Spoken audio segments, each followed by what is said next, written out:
যেই মা তোমার এই পৃথিবী দেখাইতে 10 মাস 10 দিন নিজের গর্ভে রাখছে, বিশ্বাস করো সেই মায়ের ভালোবাসা কখনো মিথ্যা হইতে পারে না। তোমার জন্মের পর থেকে নিয়ে যেই মানুষটা সারাটা জীবন তোমার পাশে বটগাছের মতো ছায়া হয়ে আছে, সেই বাবার ভালোবাসা কখনো স্বার্থের জন্য হইতে পারে না।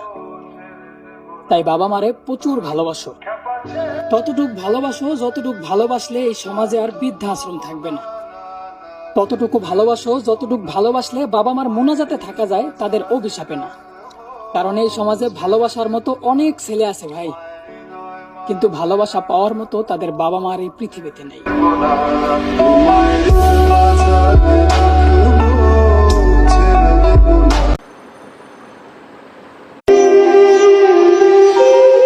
আমি গরিব হয়েও পৃথিবীর শ্রেষ্ঠ ধনী, কারণ আমার কাছে আমার শ্রেষ্ঠ সম্পদ আমার বাবা মা আছে।